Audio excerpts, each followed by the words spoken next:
অফিসে ফোন করে যে মানে বাবাকে বলে যে তোমার ফ্যামিলি মেম্বারে সবার এরকম অবস্থা। তখন বাবা কি করলো, বাবা বলল ওটা নিশ্চয়ই কোনো জঙ্গিরা ফোন করে আমাকে কল করছে। তো বাবা বলছে তুমি কাকে বিয়ে করেছো বলো, তুমি একজন বিয়ে করেছো একজন দেশের সৈনিককে। কি হলো, তোমার তরকারি হয়ে গেল? হ্যাঁ, আলু ফুলকপি তরকারি করে নিয়ে এসেছি। বাহ, আবার তুমি জানলা বন্ধ করে রেখেছো, জানলার আগে পর্দা সরাও। কেন তোমার জানলা বন্ধ থাকলে তোমার এরকম প্যানিক হয় কেন? তুমি আগে জানলা খোলো।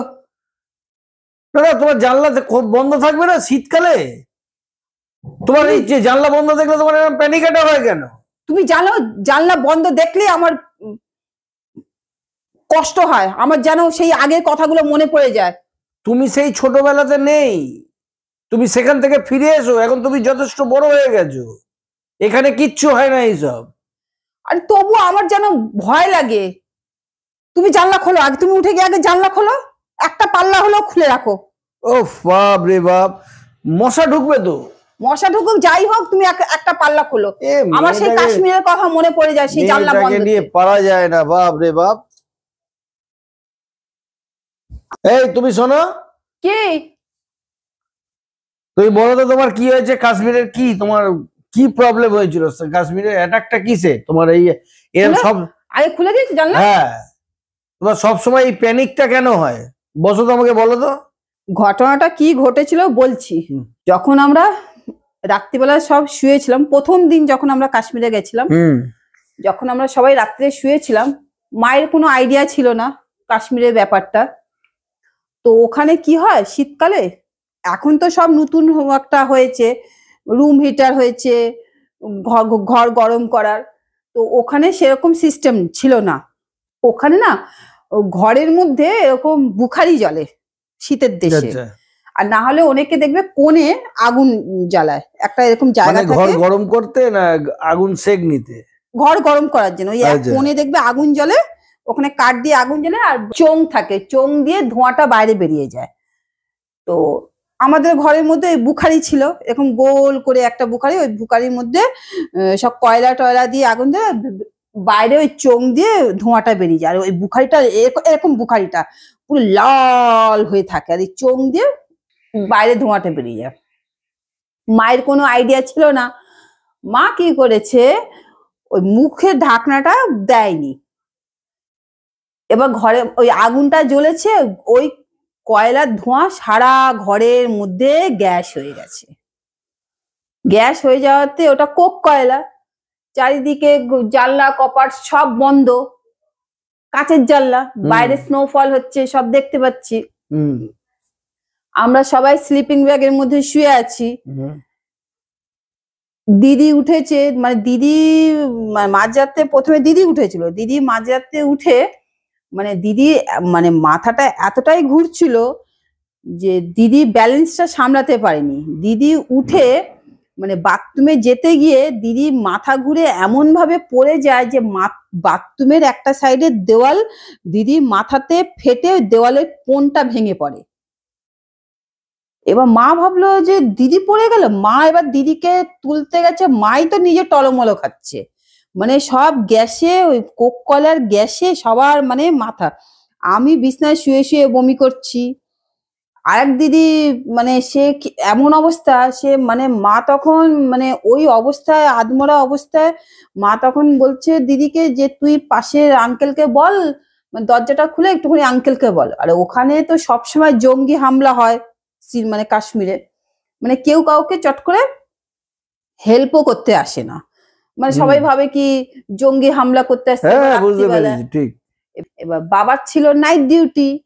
এবার তখন ওই লোকটাকে যখন মানে নক করে জিজ্ঞাসা করা হচ্ছে যে আঙ্কেলজি আমাদের এরকম অবস্থা হয়েছে, মা বলছে, তো উনি দরজা না খুলে উনি অফিসে ফোন করে যে তোমার ফ্যামিলি, মানে বাবাকে বলে যে তোমার ফ্যামিলি মেম্বারে সবার এরকম এরকম অবস্থা। তখন বাবা কি করলো, বাবা বলল ওটা নিশ্চয়ই কোনো জঙ্গিরা ফোন করে আমাকে কল করছে, আমি ডিউটি ছেড়ে যাব না। তখন বাবা তো ডিউটি ছেড়ে এলো না, কারণ এটা হতেই পারে, বা কেন বাবা ছিল ইন্টেলিজেন্ট ডিপার্টমেন্টে, তো বাবা এলো না। আবার বাবাকে ফোন করা হচ্ছে যে সত্যি সত্যি তোমাকে, তোমার ফ্যামিলি মেম্বার এরকম অবস্থা, তারা একদম মৃত্যুর সাথে, মানে আমরা তখন এমন অবস্থা, মানে মৃত্যুর সাথে সবাই লড়ছি, মানে তখন এমন অবস্থা হয়ে গেছে, আশেপাশে লোকরা সবাই চলে এসছে, বাবাকে ফোন করছে, বাবা আর আসছে না। কেন কেউ কাঁচের দরজাগুলো খুলে দিতে পারেনি? কেউ তো, বাড়ির লোকরা তো কেউ আসছেই না। ও মানে ঢুকতে পারছে না, ঢুকছে না।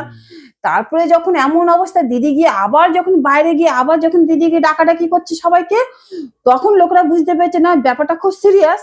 তখন তখন আমরা সবে কাশ্মীরে গেছি, তখন আশেপাশের লোকরা তখন এসছে, আসাতে সাথে সাথে ঘরে এসেই জানলা কপাট সব খুলে দিয়েছে, কাঁচের জানলাগুলো খুলে দেওয়াতে কি হয়েছে, ঘরের গ্যাস গুলো তো বেরোতে শুরু, কিন্তু গ্যাস বেরোতে শুরু করলে হবে কি হয়েছে, তখন তো আমাদেরকে অক্সিজেন দেওয়ার দরকার, তখন আর তো বাইরের ওই ঠান্ডা তো দরকার না। তখন মানে আমাদের অবস্থা এতটাই শোচনীয়, মানে মৃত্যুর সাথে আমরা সব লড়াই করছি। তখন আবার ফোন করা হয়, ফোন করাতে তখন বলছে আরে আরে সত্যি সত্যি তোমার ফ্যামিলি মেম্বারের এরকম অবস্থা হয়ে গেছে। তখন বাবা বলছে আমার ফ্যামিলি মেম্বার যাই অবস্থা হোক, আমি ডিউটি ছেড়ে যাব না।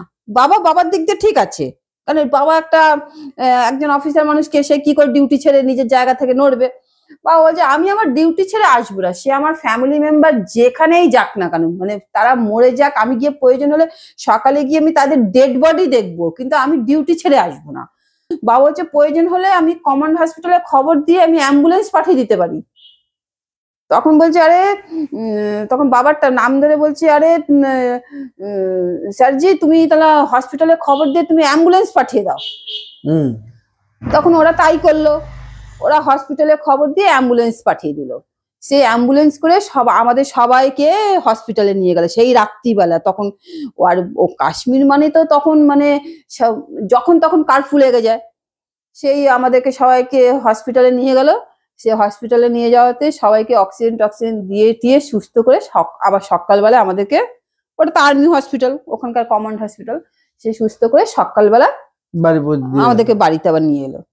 এবার সকালবেলা তো আমার বাবা মহাশয় বাড়িতে এলেন, এসে তো সত্যি সত্যি দেখলো আমাদের ওরকম সব অবস্থা। আর সাথে তো বাবা তো যেই ঘরে এসছে, এবার মা যখনই বাবাকে দেখেছে, মা তো মানে তেলে বেগুনে, লোকেদের সামনে তো কিচ্ছু বলতে পারেনি, কারণ বাবা তো তখন ডিউটি ছেড়ে আসতে পারবে না, ডিউটি ডিউটি ডিউটি। মা তো যেই লোকগুলো চলে গেছে, তখন তো মা তো পুরো রাগ বাবার উপরে, এই তোমার ডিউটি, আমরা মরে যাব, তাতেও তোমার কিচ্ছু আসে যাবে না, তোমার আগে ডিউটি। ঠিকই আছে, কোনো ভুল তো বাবা বলছে তুমি কাকে বিয়ে করেছো বলো, দেশের একজন নাগরিক সৈনিককে। তো সবার আগে তো আমি দেশের একজন সৈনিক, আমার কাছে ডান হাতটা যেমনি প্রিয়, আমার কাছে বাঁ হাতটাও প্রিয়, তো আমি কি করে আসবো, তুমিও আমার কাছে সন্তানও, আমার কাছে দেশও একটা সন্তান। বাবা এইভাবে মাকে বোঝাচ্ছে, সে মা কি বোঝে, মায়ের দিক দিয়ে, কারণ মা বলছে আমার কাছে আমার সন্তান, আমি অত দেশ মেশ বুঝি না। তো বাবা বলছে বাবার কাছেও তো তাই, কিন্তু বাবার কাছে তো দেশটাকেও বাঁচাতে হবে, বাবার কাছে দেশটাও বাঁচাতে হবে। তো এই করে দুজনের মধ্যে খুনসুটি চললো অনেকক্ষণ ধরে। তারপরে বাবা বললো দেখো আমাদেরকে এইভাবেই কিন্তু এখানে 4-5 বছর থাকতে হবে, ছেলে মেয়ে নিয়ে থাকতে হবে, তোমাকে কিন্তু এইভাবেই আমার সাথে সারাটা জীবন চলতে হবে, তুমি এইভাবে হেরে গেলে চলবে। তো তবে থেকে ওই আমার মানে জানলা বন্ধ দেখলেই না একটা আতঙ্ক আসে। এই হয়েছে তোমার ব্যাপার। তো এখানে আমাদের ঘরে কি বুখারি আগুন জ্বলছে কোনো কিছু আমরা জ্বালাই? তবুও আমার ওই জানলা বন্ধ দেখলে না ওই জিনিসটা তুমি কাটিয়ে নাও, কারণ এটা হচ্ছে আমাদের এইসব এরিয়াতে এই সন্ধ্যের দিকে মশা ঢোকে, তার জন্য দেখবে প্রত্যেকটা জানলা কপাট সবাই বন্ধ করে রেখে দেয়। আবার এইটা ঠান্ডার সময় বলে এরা বন্ধ থাকলো, এবার গরমকালে দেখবে সবাই খোলা থাকে। কাজেই এখানে আমরা ঘরে আগুনও জ্বালাই না, আমাদের ঘরে এই বুখারি কনসেপ্টটাও নেই। সবাই ঘরে দেখো তুমি হিটার আছে, জল গরম করার জন্য গিজার আছে, কাজেই কোনো জিনিসটাই কারোর বাড়িতে ওইভাবে দরকার হয় না। এসি রাখা আছে ঠান্ডার সময় ঠান্ডা, এই গরমের সময় ঠান্ডা দেওয়ার জন্য। তাই তোমার কেন ওই ভয়টা থাকবে, এটা কাটিয়ে দাও। কিন্তু দেখো আমি যেমনি এসির হাওয়াটাও সহ্য করতে পারি না, আমি আবার মানে আমরা তো ওরকম জায়গা থেকে তো আমি এসেছি। সেটা বলছি না, আমি তোমাকে ব্যাপারটা বলছিলাম, আমাদের এইসব জায়গায় তো সমস্তটাই মেশিনারিজ এর উপরে চলে। এখানে তো এরম নয় যে আমরা প্রত্যক্ষ জ্বালিয়ে আমরা গরম অনুভব করছি, তা তো নয় যে আমরা আগুন জ্বালিয়ে গরম করছি বা এ করছি। তো ওই জানলা বন্ধ দেখলে না আমার মধ্যে একটা আতঙ্ক কাজ করে, যে বুঝেছি। মনে হয় যে এখনই যেন মনে হচ্ছে ঘরের মধ্যে গ্যাস হয়ে গেল, এখনই যেন মনে হচ্ছে প্যানিক। না ওই ওই জন্য আমি আর অন্য কিছুর জন্য না, আমি সবসময় তুমি বলো। চলো তাহলে। বুঝতে পারলে বন্ধুরা যে ওর সাথে আমার সবসময় এই জানলা বন্ধ করলেই মানে আমার সাথে ওর সাথে একটা সবসময় একটা রাগারাগি, খুনসুটি, ঝগড়া এটা হয় এই একটাই কারণে। এইটা না আমি মাথা থেকে কিছুতেই বার করতে পারি না। আমি ভাবি, চেষ্টা করি আমি এটা বার করে দেবো, কারণ আমি এখন কলকাতায় চলে এসেছি। কলকাতা ও আমাকে বলে যে এইরকম কলকাতায় আমাদের ভয়ের কোনো ব্যাপার না, কিন্তু একটা দেখবে ছোটখাটো ভয়গুলো না, যেটা ছোটবেলা থেকে যায়, সেই ভয়টা দেখবে অনেক সময় না বের হতে চায় না, বড়বেলা হয়ে গেল। তো কিন্তু পরিবেশ পরিস্থিতির উপরে তো এগুলো ডিপেন্ড করে। তোমার তো এরকম কলকাতা শহরে কারোর বাড়িতে তো আগুন জ্বালিয়ে গরম হয় না। আমি সেটাই বললাম যে এবার তো এখান থেকে তোমায় ব্যাক করতে হবে, বুঝতে হবে যে কোনটায় কোনটা। চেষ্টা করব, সেটা চেষ্টা করব। তো ঠিক আছে, এই শীতে এটা হলো না, সামনে শীতে চেষ্টা করব যাতে জানলা কপাট বন্ধ রাখার, কারণ এখানে মশার উপদ্রবটা সত্যি খুব বেশি, কারণ শীতের দেশে একদমই মশা হয় না। তো তোমাদের কাছে এই কাশ্মীরের গল্প মাঝে মাঝেই করবো, কেন কাশ্মীরের গল্প তো একটা দুটো গল্প না, অনেক গল্প। কারণ 4.5 বছর ওখানে থাকা মানে অনেক গল্প জমে আছে। শুধু ওখানে বলে না, আরো অনেক জায়গায় আমরা ছিলাম, তো সব জায়গার গল্পই তোমাদের কাছে অল্প অল্প করে করব। তো ঠিক আছে, অবশ্যই তোমরা কমেন্ট করে জানিও কেমন আমার ভিডিওগুলো লাগে, আর লাইক, শেয়ার, সাবস্ক্রাইব করো। তাহলে আজকের ভিডিও আমি এখানেই শেষ করছি। দেখা হচ্ছে আগামীকাল ঠিক দুপুর 12টার সময়। নমস্কার।